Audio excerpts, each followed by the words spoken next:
Good afternoon, everyone. How have each and every one of you guys been? Hope things are moving on smoothly. As usual, I'll be giving just a minute to allow you guys to come in before we start the business of the day. But even as you guys keep coming in, how has the weather been? I'm sure those of you around Philly can attest to the fact that it's been raining all week and yesterday, the same weather, and I am seeing like the same thing happening today.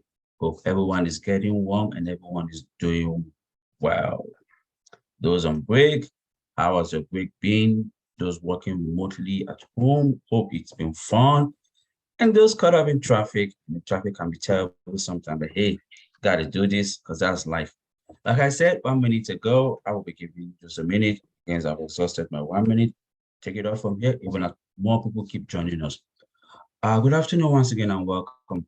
For those of you guys that are joining us for the first time, my name is Gagba Esahaya, and I'm one of the training coordinators with the Temple Small Business Development Center. The Temple Small Business Development Center helps small business start and grow. We offer free one-on-one consulting and a variety of low to no-cost webinars. We are proud to be part of the nationally accredited network of the Small Business Development Centers, which has over 1,000 networks across the United States. We're here this afternoon for a webinar on getting ready to enter the world of social media. A copy of the PowerPoint and the link to the recording will be sent to all the attendees. Being a webinar, all the attendees have been muted. However, we always encourage you guys to drop your questions on the Q&A. Without further ado, please allow me to welcome my wonderful presenter, even as she takes over the floor for the presentation. Sorry, they are two. Please allow me to welcome Elaina and Cassie, even as they take over the floor for the presentation. Elaina, you're welcome. Thank you. So yes, everyone, thank you so much for joining us for our webinar today for getting ready to enter the world of social media. So we'll begin. So this is just, our intro page, talking a little bit about Temple University, how we've been serving small businesses in Philadelphia, Eastern Montgomery, Lower Bucks County since 1983, what our mission is, which is to provide entrepreneurs and small businesses with the knowledge needed to make smart decisions and to prosper. Talks a little bit about our funding. And again, this is all on our website as well. This is just a quick intro side with that. And this is just a little bit about myself. My name is Elaina DeHoratius. I'm a consultant at Temple Small Business Development Center. At the moment, I am largely working with clients who are in our PADTEP program, which stands for PA Digital Transformation and E-commerce program. And we'll talk a little bit more about that towards the end. And I'm working, again, largely with clients who are looking for assistance related to digital transformation or digital marketing. And I'm presenting today along with my colleague, Cassie, and Cassie will be monitoring and answering questions in the chat. So again, please feel free to throw questions in the chat. Otherwise, we will do some Q&A at the end of the webinar as well. And now Cassie will introduce herself too. Hi there, my name is Cassie. I have been working in a couple different careers. First in property management and training the sales teams for managing apartment complexes. Then I transitioned into consulting, where I, again, did a lot of marketing, and I focus on pretty much all digital marketing now. And I specialize in search engine optimization, also called SEO, social media, and pretty much anything digital marketing. So if you have questions about marketing, digital marketing, let me know. Thanks, Cassie. So here's the agenda for the webinar today. We're going to start with the intro to social media and its benefits. Then we'll discuss various social media platforms, transition to how to use it for business, and with some FAQs, next steps, and Q&A. So as I said, first we'll start with the introduction to social media and its benefits. And the first thing we want to go over is, what is social media? Social media is computer-based technology that facilitates the sharing of ideas, thoughts, and information through the building of virtual networks and communities.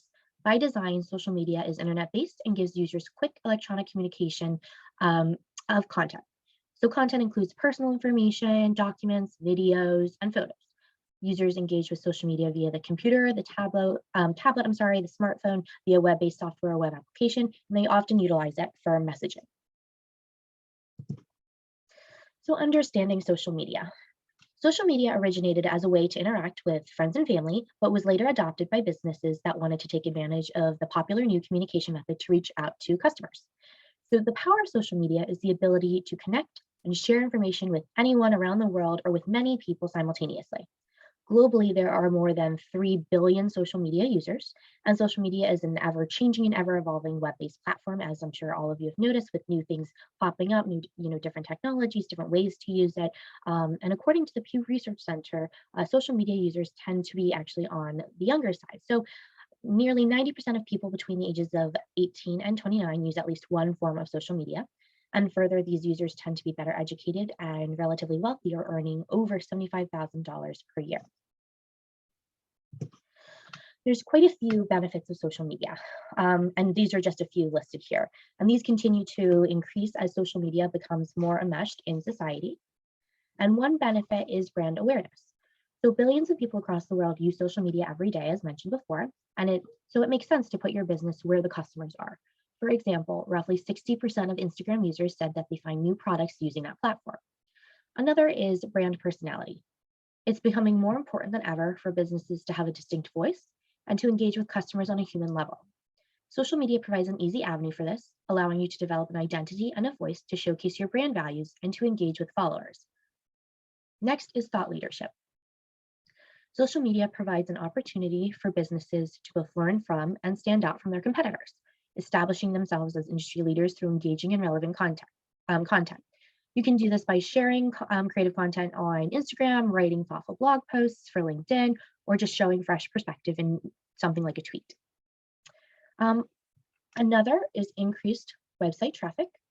If your followers like your social media content, they become interested in you and are more likely to venture to your website to learn more about your business, which means higher website traffic and potentially more sales. Another is reputation management.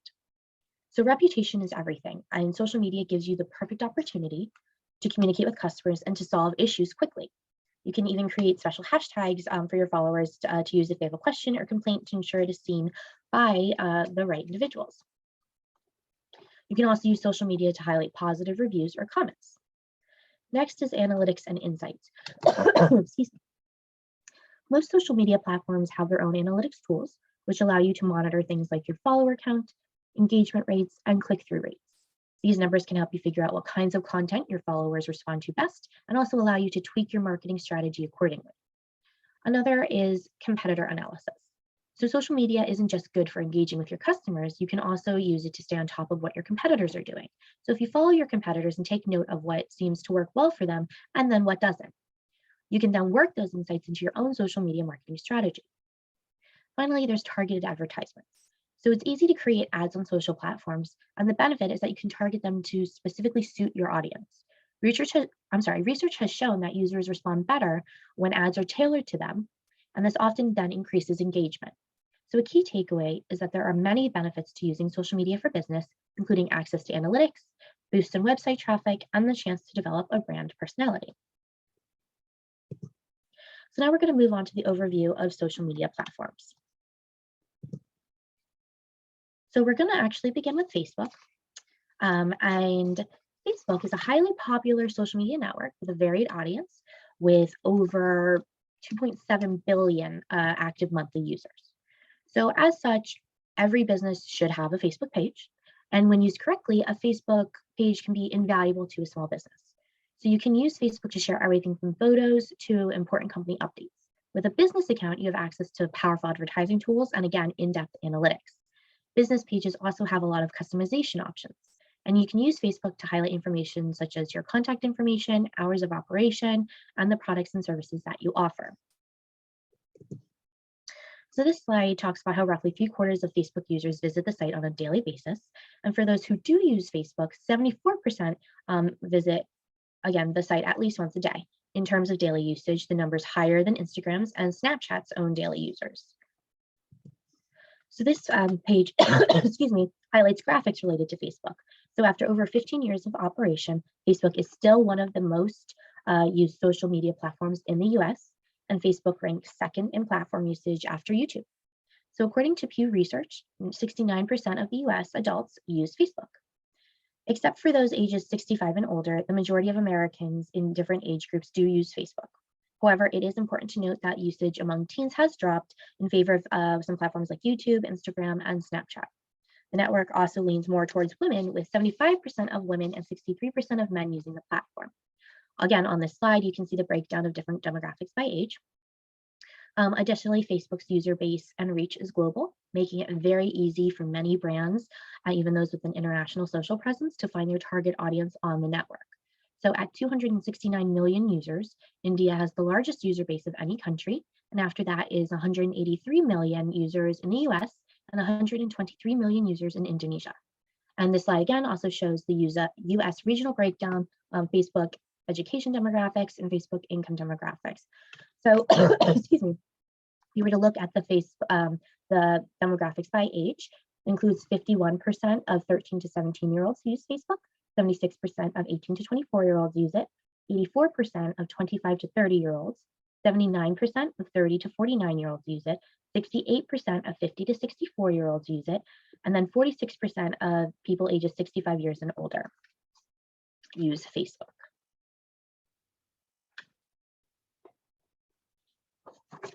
Then we'll go on to, again, the US and the regional breakdown.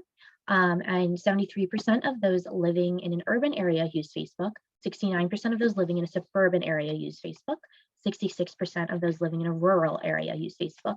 For education, 61% of those with high school education or less use Facebook, 75% of those with some college education use Facebook, and then 74% of those with more than a college education use Facebook.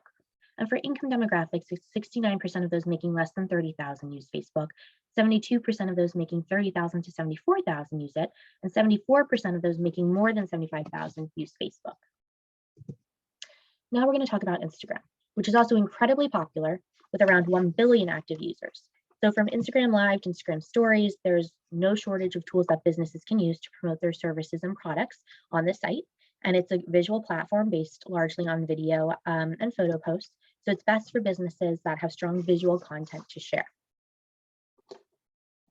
So more artistic niches also tend to excel on Instagram, and it may not always be the best fit for your business, depending on your industry, but regardless, the person running your account, if you have Instagram, must have a good eye for detail and at least basic photography skills, ensuring that the videos and photos that are posted to your account are high quality. And again, here we see while Instagram continues to rise in popularity, its daily login is still second to Facebook.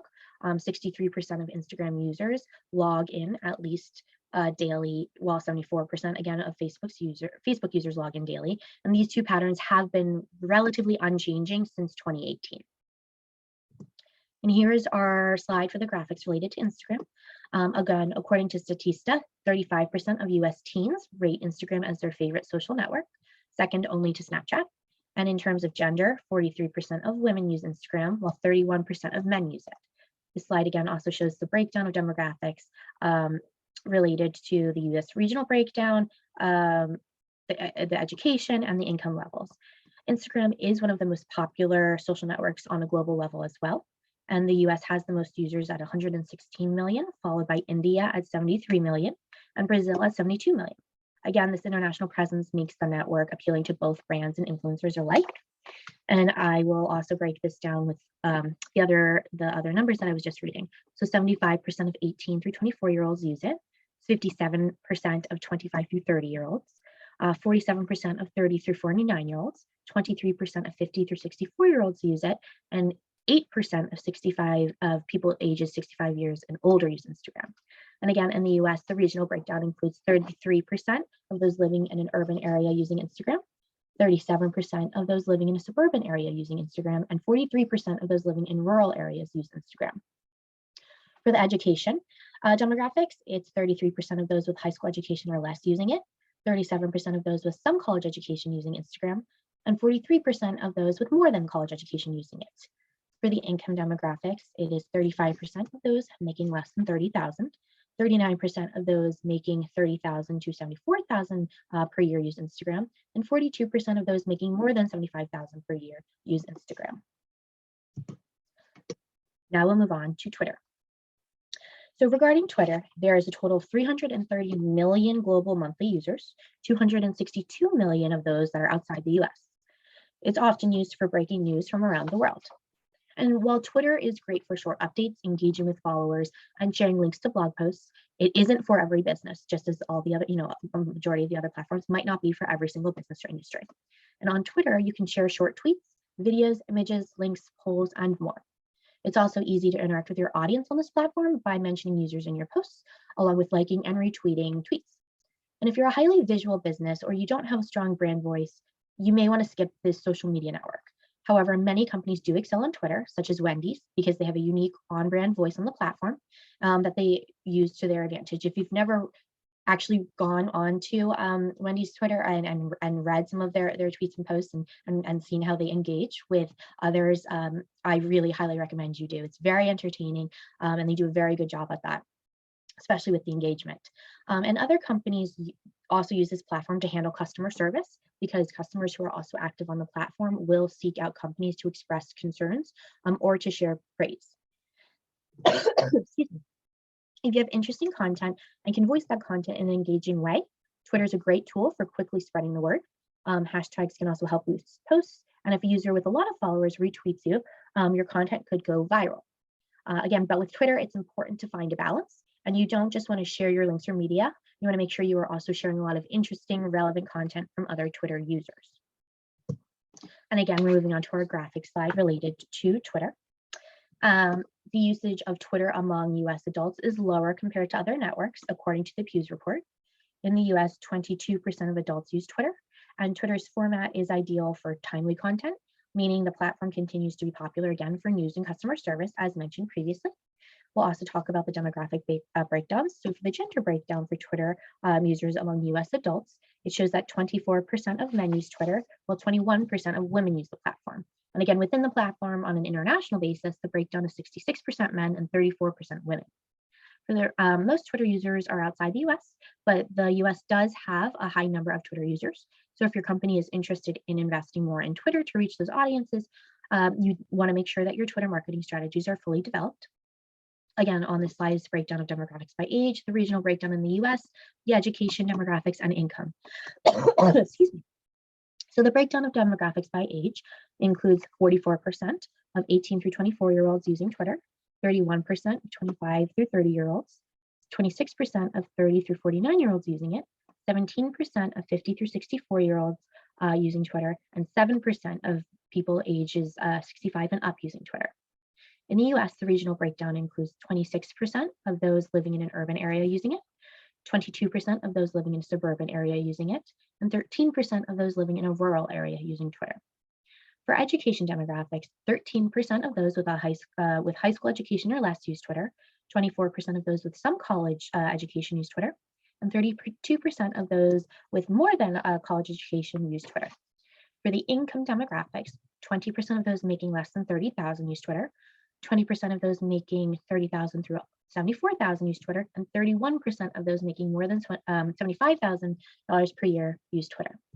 So now we're going to move on to YouTube.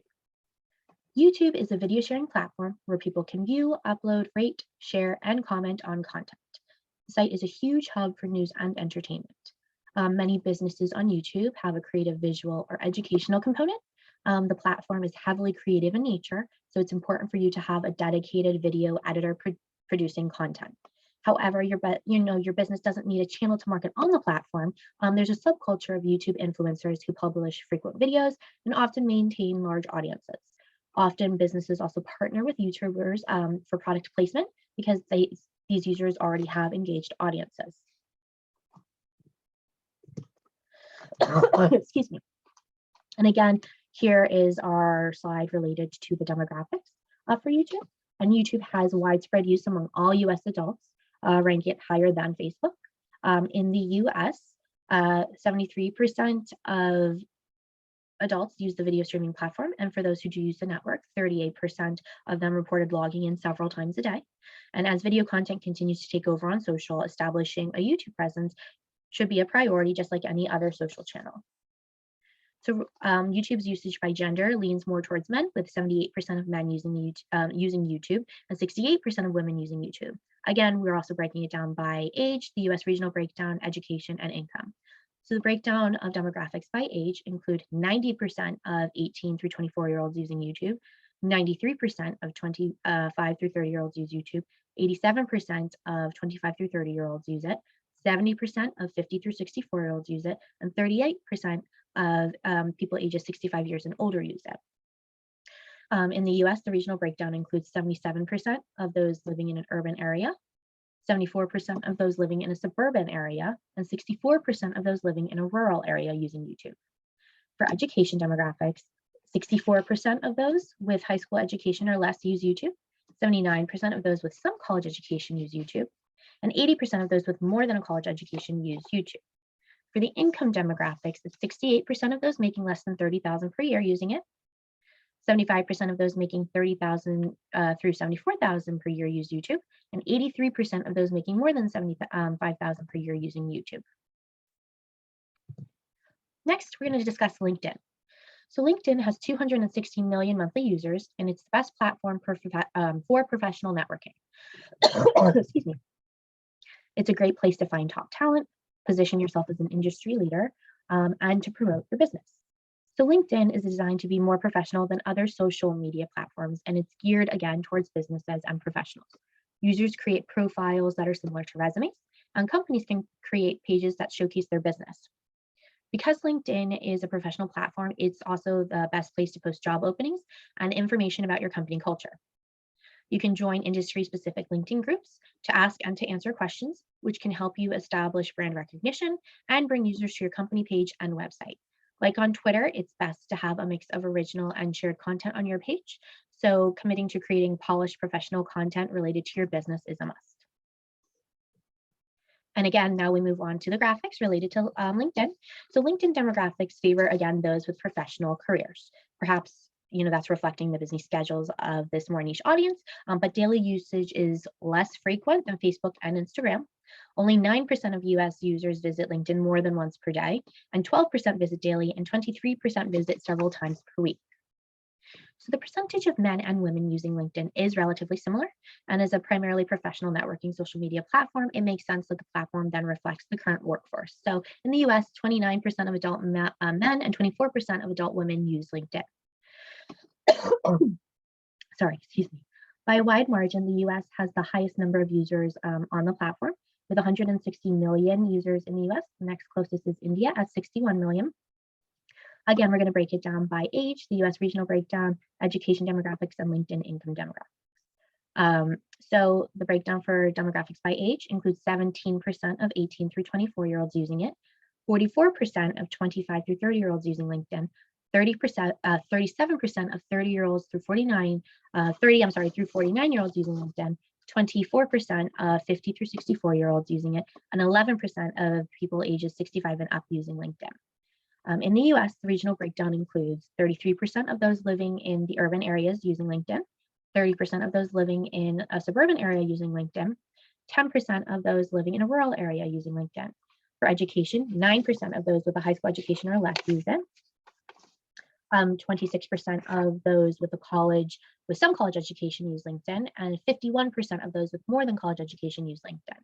For the income demographics, it's 10% of those making less than 30,000 using it, 26% of those making 30,000 through 74,000 using LinkedIn, and 49% of those making more than $75,000 per year using LinkedIn.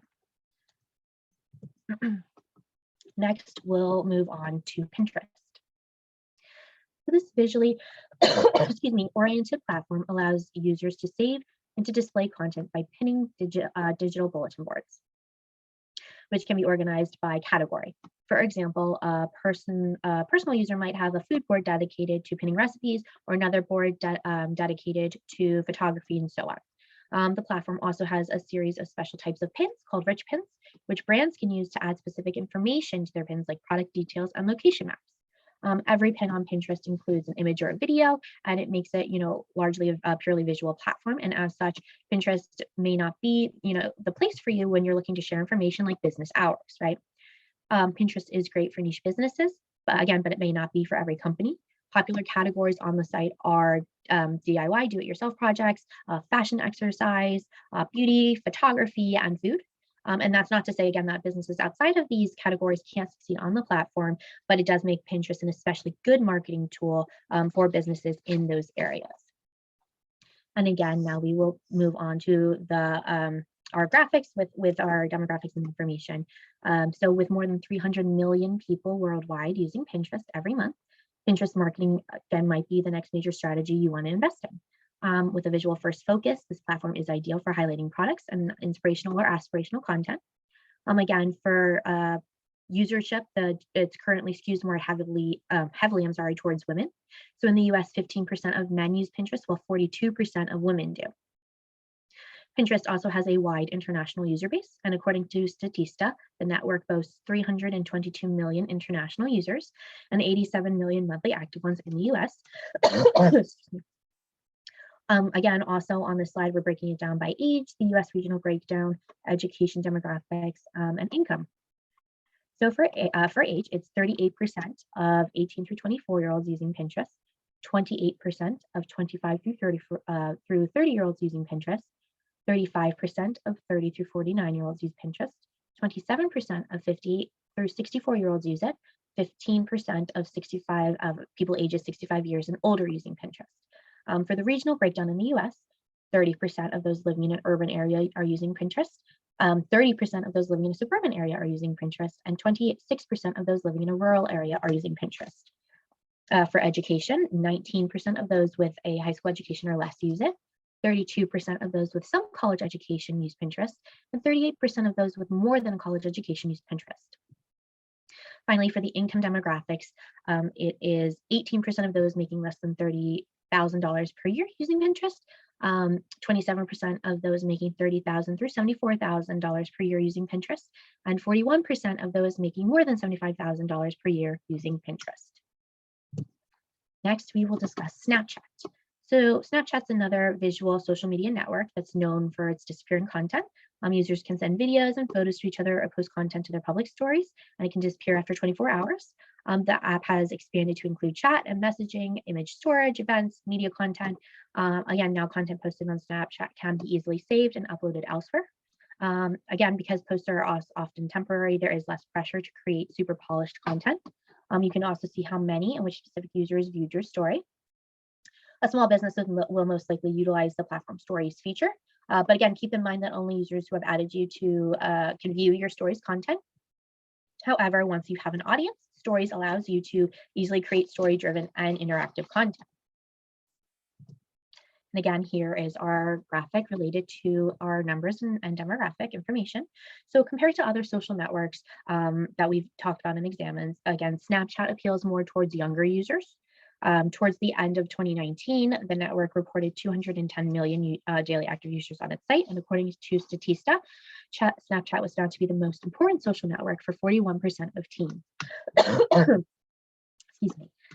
For Snapchat's usage by gender, it's an even split actually among the genders. So 24% of men and 24% of women using Snapchat.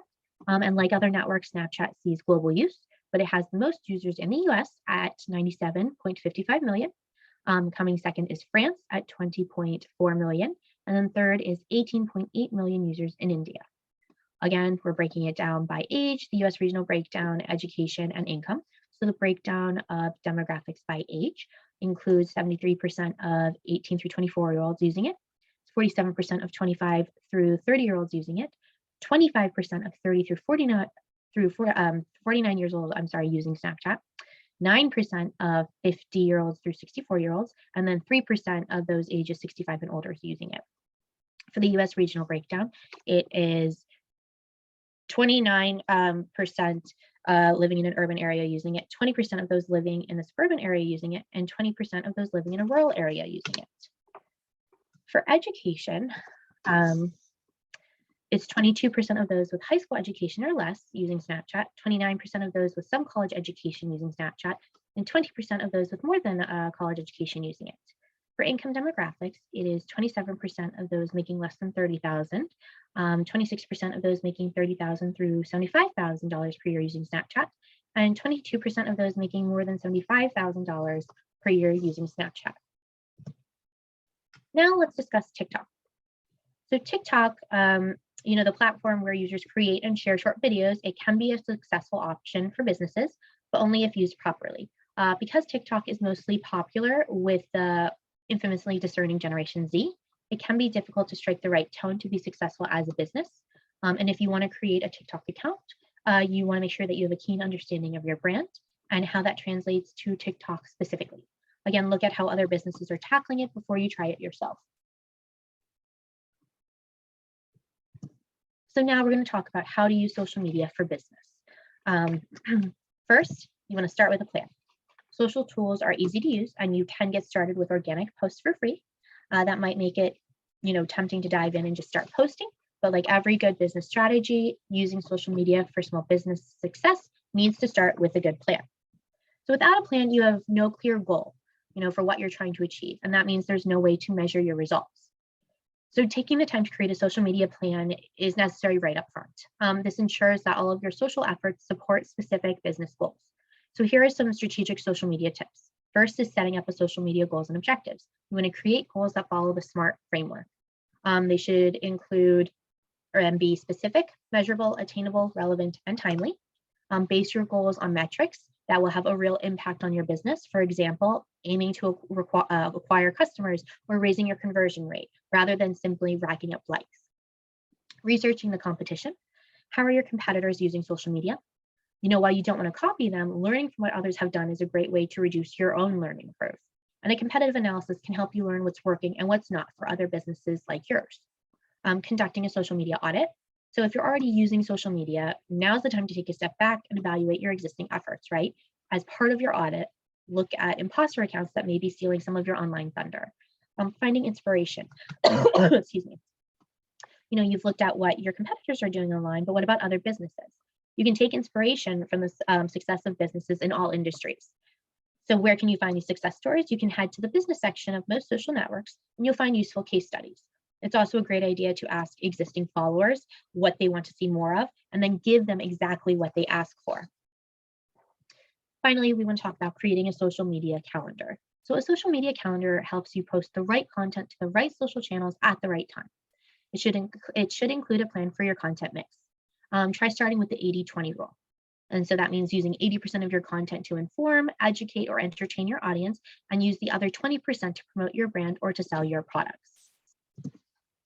Next is deciding which platforms are right for you. So don't make assumptions about where your audience spends their time online. And your instinct might tell you that if you're targeting millennials, you should skip Facebook and focus on Instagram and Snapchat. But as we talked about, right, the data shows that 84% of millennials still use Facebook. Using demographic data, you want to use it to help gauge where your audience spends their time online. But again, remembering that these demographics are just an overview. You want to make sure that you're using social media for business effectively. So you'll need to also conduct some research on your own. This will help you to understand how your specific audience spends their time online. Keeping in mind that this doesn't have to be an all or nothing approach. Again, you can use different social channels to reach different audiences or to meet different business goals. So as mentioned, knowing your audience is super important. And one reason, again, using social media for business is so effective is that you can micro-target your audience. But first, again, you need to understand who your audience is. So you can start by compiling data on your current customers, right? Then dig deeper with social media analytics. You'll start to develop a solid picture of who's buying from and interacting with you online. So one example is Imperfect Foods. They gained important audience insights with Pinterest interest targeting. So, excuse me, that company sells produce boxes filled with ugly fruits and vegetables. So this food is perfectly good for eating, but it doesn't meet visual standards that are required for sale in grocery stores. So without these produce boxes, the food would be wasted. So when they first started using Pinterest ads, Imperfect Foods targeted obvious keywords like sustainability and healthy eating. Then they discovered that their target audience was also interested in finance. So what they then used that insight to drive a new creative concepts. So they started to talk about the money-saving side of reducing food waste rather than just the environmental benefits. Again, catering to their audience and their likes and what they wanted to see more of. Next, we talk about building relationships. So one of the unique benefits of social media marketing for small businesses is that it allows you to talk directly to customers and followers. You can build relationships over time rather than asking for a sale upfront. More than 40% of digital consumers use social networks to research new brands or products. Part of that discovery is getting to know who you are as a brand and what you stand for. When people engage with your organic content or ads, it's a great idea to engage back. And this helps you to build trust and to form a loyal following. As fans share and like your content, you rise in the social algorithms and gain new free exposure. You also nurture relationships that can then develop into sales over time. For example, excuse me, Erin Barrett, which is Sun Moving, has a dedicated fan base of over 111,000 on Instagram. So the South Carolina-based weaver is very interactive with her followers, and she responds to every compliment and question. So engaging with this maker on Instagram allows people to feel like they know and trust her before they invest in one of her pieces. And when she launches many pieces at a highly attainable price point, they sell out very quickly. Facebook groups are also another great way to build community and brand loyalty. For example, the New York Times Podcast Club on Facebook group is a book club for podcasts. With more than 31,000 members, the group establishes the New York Times as a go-to source for information beyond breaking news. It also motivates members to listen to the selected podcasts each week, helping to prevent listener drop-offs. You can also build relationships with other entrepreneurs and influencers in your niche. So if you think your business is too small to work with influencers, you might want to look at micro-influencers, starting with 10,000 followers, which can be effective for establishing brand trust. And as a bonus, they're often well within the budget range of smaller brands. Excuse me. You do, again, this slide is titled Sharing Compelling Visuals Whenever You Can. And people have come to expect social posts to include a visual component. The image is shared on social drives real world action. So more than half of millennials and Gen Z internet users have said that their most recent fashion buys were based on images that they saw on social media. So Instagram, Pinterest, and Snapchat in particular, again, are visual first networks. And if your content doesn't look good, no one will stop scrolling to read what you have to say. So, even tweets benefit from good graphics.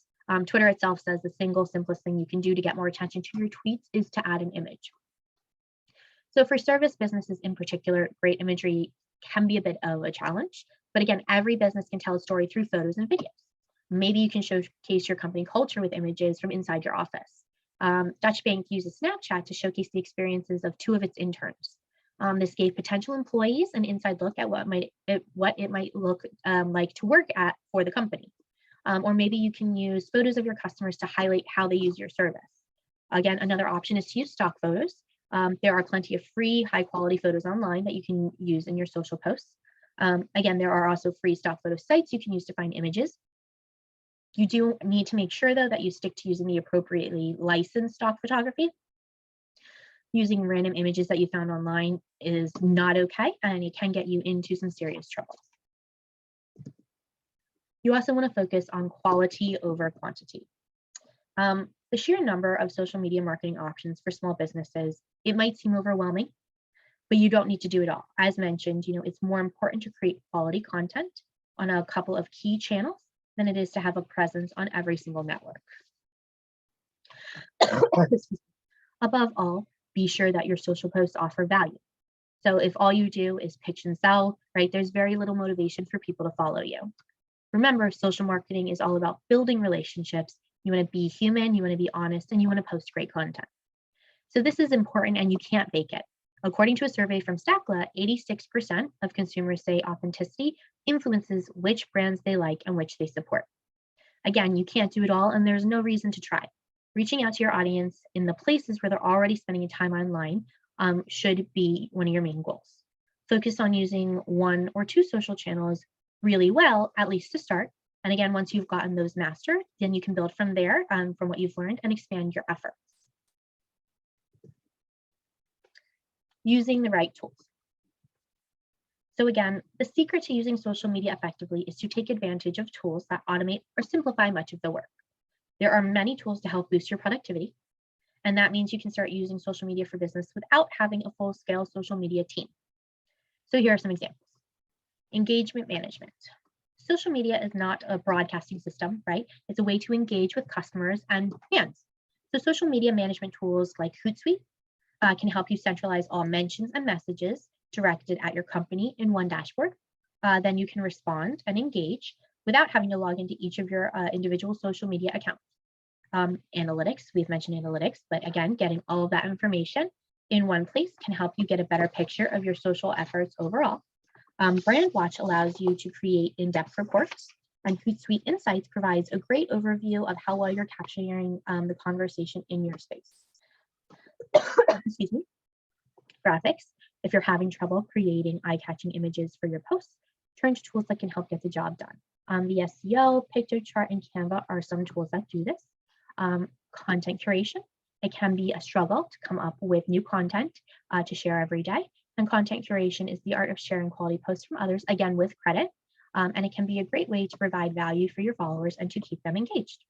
Tools like BuzzSumo and Pocket can help you find and organize content to share. And we've mentioned different things like Canva and other, some other things really in this in this webinar in particular. But we also have a ton of other webinars that touch upon these different topics and go more in depth. So always highly recommend that you peruse our site to look and see if any of these topics are mentioned. If you have additional questions, of course, happy to answer them. But a lot of them, again, we go more in depth on. So next, excuse me, monitoring and responding to all relevant social media conversations. So again, we've already talked about the importance of responding to people who post comments or questions on your social properties, but there's more to social engagement than just that. So you need to be aware of the conversations that are happening about your business elsewhere online, and again, responding where appropriate.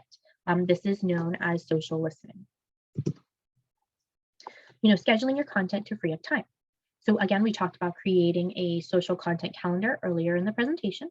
And once you have that calendar in place, you can create your social posts in advance and use scheduling tools to post them automatically at the right time. This allows you to dedicate, potentially one block of time per day or per week to creating your social content. And it's a much more effective than letting social posting take you away from other tasks throughout the day. And that way too, you don't necessarily need to think about it or be focusing on it every day, multiple times per day. You can schedule it out in advance. So tracking and refining your performance. As you implement your social strategy, it's important to keep track of what works and what doesn't. You can then fine-tune your efforts and improve results. So the analytic tools mentioned earlier give you a great picture of your social efforts and can help track whichever metrics matter most to you. Once you have an idea of how your strategy is working, it's time to start looking for ways to improve, and you can make small changes that boost your success over time. No matter the size of your business, social tools can help you better connect with your audience, reach new potential customers, and increase awareness of your brand. If the possibilities seem overwhelming, again, as we mentioned before, start small, start on 1 or 2 channels. You don't need to have a presence on every single one, and you don't need to do it all, and you don't need to do it every single day. Again, take a focused approach. Start with 1 or 2 key networks, building your social media marketing efforts over time. Now we have some, common FAQs related to social media. So one question is, which platforms should my brand be present on? Again, first thing is first, there's no doubt that your business should be on social media, regardless of the industry. The purpose behind having a social media presence, however, it may differ from one company to another. And as a brand, you need to know where your audience is and start from there. Again, conveying messages to the wrong crowd will end up in a lot of dissatisfaction for all involved parties. You may yourself, have limited time, resources, money, things like that. So you want to make sure that it's focused, effective, and efficient. The answer, again, to this question will depend on what product or services your business offers, and again, who your customer is. So bearing in mind that some channels are focused on B2B, while others take a more B2C approach. Again, the decision depends on the product or service that you're providing, as well as on your audience.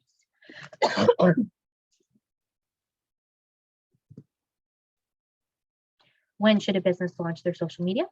Again, for most events, you usually want to start promoting at least 1 to 2 months in advance, but the more time, the better. I think about 3 months before launching is great if you're able to do that. But again, I also then encourage clients to secure usernames as soon as possible and to check the availability of usernames before even registering their business. Because again, the more time you are on social media, the more time you have to build a community around your brand before you launch, building fans and followers early on. So what you can do with the username that you wanted is take it. One of the simpler solution is picking a new one or coming up with a new one or a variation of it. You can reach out to that user directly. You can report dormant accounts. You can file a complaint. And so, some of the recommendations are using business name checkers to check availability beforehand, picking your name, your business name, and username at the same time. It should be short, memorable, clear, easy to say out loud. You want to aim for the same username on all platforms.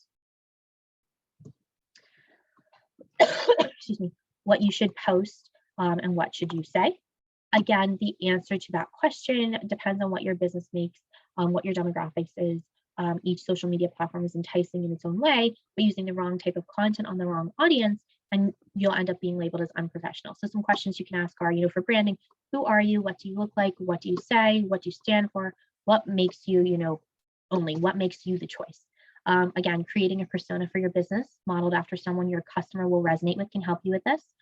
Getting into character, again, of your client, of your customer when writing the copy that you want to put on social media. Looking at competitors, and again, posting a mix of the content, photos, videos, infographics, memes, etc. Again, when and how often should you be posting? Again, we want to look at the analytics and the insights, right? Before work, lunchtime, after work, before bed. How often? Ideally 1 to 4 times a day. There are different, again, content management tools, like Hootsuite or Sprout Social is another one. They compile reports, and you can sometimes look up specific industries, right, or a specific type of business, and it will have compiled a report every year. It's an annual report. To my knowledge, they're still free. They used to be free, and they'll tell you, again, the best times of day, very specific, right? Like Mondays, Tuesdays, 1 to 2, or something like that for that industry or that type of business. Again, the best days and times to be posting. So doing that research, looking that up might be helpful. Again, those are used to be Hootsuite and Sprout Social compiling those reports. I'm sure there's plenty of others that do it as well. And again, how often? Ideally 1 to 4 times per day. And again, choosing a frequency that works for you. If you think that 1 to 4 times per day is overwhelming, then scale it back. The most important thing about social media is being consistent. So even if you only post a few times per week, especially as you start out on social media, just make sure that it's consistent, because again, the people that are following you will be looking at it. And if you are consistent, then again, they'll know when to expect and what to expect with it. So again, it doesn't necessarily need to be 1 to 4 times per day. The other question, is it okay to post the same content on each platform? Excuse me. In short, the answer is no. And one of the reasons, people follow your brand on different platforms, it's for different reasons. Again, they all have kind of different focuses, right? So this means that you can't expect them to have exactly, you can't expect to have the same audience across all of the platforms. So again, that being said, unifying your audience is something that you can achieve through storytelling across the various platforms. So for example, using both Snapchat and Instagram, brands focusing on visual content don't necessarily have to rely on one of the 2 platforms. Instead, they could start a story by posting like the making of on Snapchat, and then more polished photos on Instagram. So how do you get more followers, or how do you increase your following? Again, here's the difference here's where the difference between quality and quantity becomes very obvious. Excuse me. Posting frequent updates where you're asking people to follow you or to bring in more followers is not going to work. Buying followers might sound like an enticing solution, but it's not a viable one. Paid followers aren't particularly known for engaging with your content, and neither are they loyal. So you can drive engagement by delivering high quality content to the right people at the right time. Creative and unique content will do more than just that. So it can also entice your followers to share it with their family members or their friends or their professional contacts. And again, if this then turns into a snowball you can't stop from rolling, not that you would want to, your content has gone viral. How do you handle negative comments? So this is really important, and it's going to happen, right? No matter what, not everyone will always be happy. You can't please everyone. Customers, things, again, they utilize these channels to engage, talk, bring up praise, as well as, again, something that they might have an issue with. So there are 2 main options on how to handle negative comments, but technically, yes, you can ignore, delete, block, filter them, but we recommend that you address them. You can reply back with an apology or ask them to DM you or to contact you at your customer service email. So that, again, you want to tell them so that you can address their concerns. So you could say something like, so we can look into this further for you. Or within your reply, you should provide the customer service email if that's how you want them to contact you. Or again, you can apologize again in your comment to them. Let them know that you have DM'd them so that you can discuss or address or look into this matter further for them.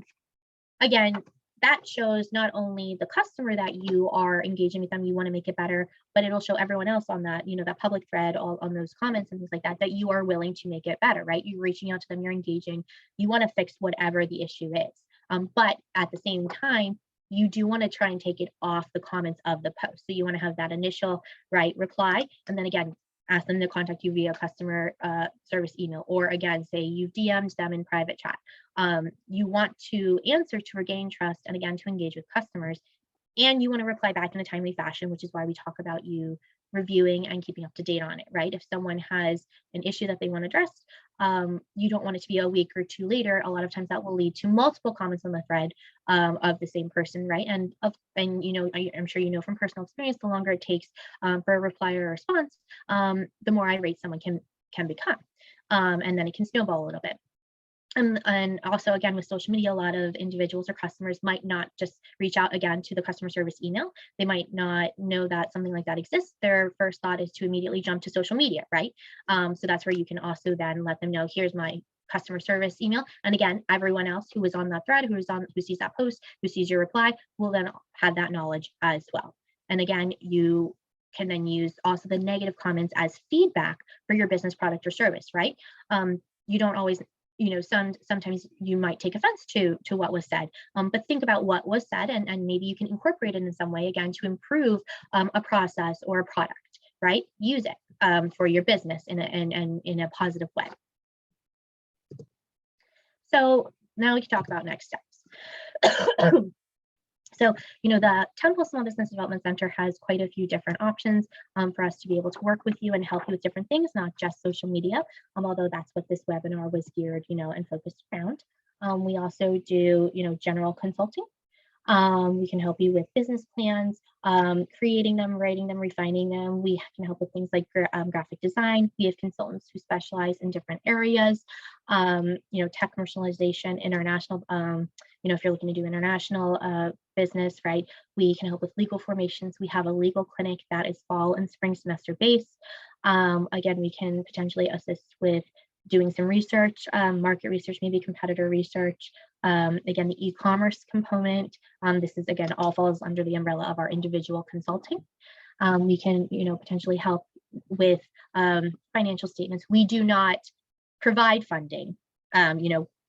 That's not something that we do. We're not a financial institution. But if you need help, creating or, projections or something like that, or if you're interested in securing a loan or looking into grants, we can potentially help you with that. Again, we don't provide them, but we can assist you with potentially applying or something like that. And again, government contracting and procurement. Some of our things that we also discuss, again, are resources and training. So it's the one-on-one consulting, resource sharing. We have a Google resources sheet where we have a bunch of different tabs on it, including, upcoming webinars, any webinars that we have recorded. We don't record all of our webinars, but we do record the vast majority of them. And again, those links are on our Google resources sheet, as well as, again, funding opportunities. If we learn of any programs or grants or anything like that, we put that on that document. We have, excuse me, a lot of our partner organizations linked on there. Again, this document can be found on our website. And again, this is just some other things that we provide as well. Like I mentioned, our legal clinic. We have a creative design unit that can potentially help with things like logos and a business class. All right. So now we'll do Q&A, although I do know Cassie's been also jumping in there. So Cassie, if you also want to jump in here into Q&A, I'm sorry, I'm just going to pause for a second while I get some water.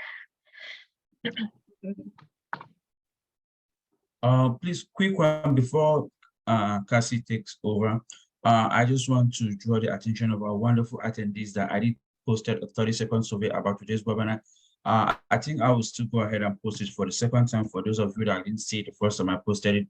Remember, we at Temple SBDC, we always cherish your feedbacks, even as it helps us in providing the services provide to you guys at a no cost. So kindly take 30 seconds of your time to help us to fill it out, please. Cassie, you can take over. Great. Yeah, there were some good questions. I think one of them was really good. It was asking about like getting images for whenever you're posting to social media, which Elaina had mentioned, and I put a couple others in the chat, like Unsplash, Pixabay, and Pexels.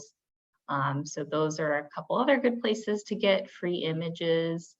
And then someone had asked a question about social media management sites. And I think you had also mentioned a few of those in your slides as well, Elaina. Hootsuite, Buffer, Sprout Social, or some. And you will get those slides emailed to you as well.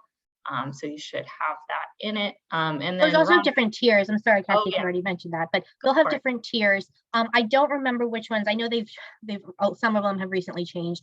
They used to have at least, one, which was the free version. And then sometimes there is, again, a fee or something. The more organized and the more kind of sometimes people you want involved in the management of your content, but they show all the different plans on there as well for all of the ones that Cassie mentioned. And there's a ton more. Those are just some of the more popular ones.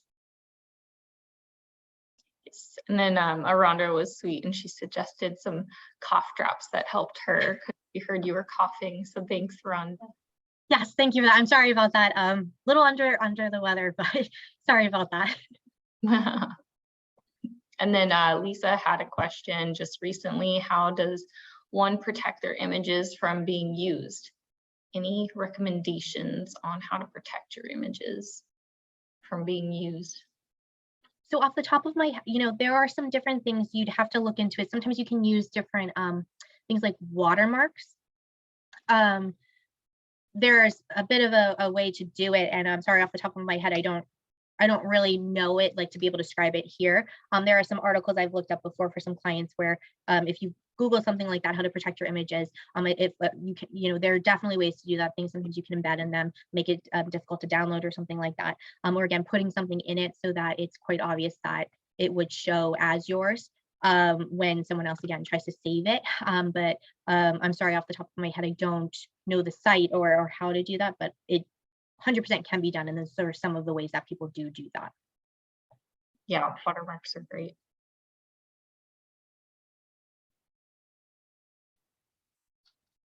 Who do we want to contact if we would like to work closely with your organization? There are a couple links that I had did earlier too. Yeah, you can go to our website. You can follow us on social media to kind of get connected. Also, there's a couple links here on, for signing up for if you want help with like digital marketing services and specific like with social media and stuff that we were talking about today, there's a link for that. But then also if you just need general consulting, because we also do that at Temple too, there's a link for our website. If you go to our general website, the www.temple.edu/SBDC, excuse me, I'm sorry, it'll take you to our site and there'll be options. So you'll request counseling for the first option. That's, everyone has to register and become a client if you want to utilize our services. So that'll always be the first step. You'll click the request counseling. You'll sign up, create a profile. It's very quick, it's free. And then you'll have options, as Cassie was mentioning, to, when you sign up, there are specific links to say, hey, are you interested in maybe the PADTEP program? Are you interested in general consulting? Are you interested, and it'll list some of the others, and you can click what you're interested in working on with us at the center. They said the PADTEP link doesn't work. I guess I can. Oh, okay. Try to find that link. Did you put it in the chat? Yeah, let me go ahead and just try to copy it once more. Maybe it's because I copied and pasted it a second time that it didn't like me doing that. Excuse me. We'll try that one. If it's you can not also go to our website and get connected through our website, and that will, you'll find us that way. Because even if you do the PADTEP link, the first step will still be registering as a client. So you can still fill out the application on PADTEP, but when you go through that application, there is a part of that application where it'll say, please register as a client. So no matter what, you have to register as a client for the SBDC. Gotcha. It seems like for just one person, it's not working. Maybe just Copy and paste it into the browser instead of clicking in the chat if that's maybe. Maybe copy it, because it looks like other people are able to use the link. So maybe try copying and pasting it. Okay, it sounds like she might have gotten it to work. So great. Okay, guys, this is 1 p.m. I don't know, Cassie, I'm sure we've touched virtually all the questions that actually came up on board. Elaina? Yes, thank you so much for Okay. everyone who joined us. Okay, yeah, sure. Guys, before we wrap it up for the day, just want to use this opportunity to thank you for keeping it a day with us. Cassie and Elaina, thank you for a wonderful presentation. And also to my wonderful Temple SBDC colleague. Without them, we wouldn't have been here. The webinar wouldn't have come into existence. Thank you guys, and do enjoy the rest of your day. Remember, stay safe, because your life matters to us. Have a good one, everyone. Bye. Bye, thank you.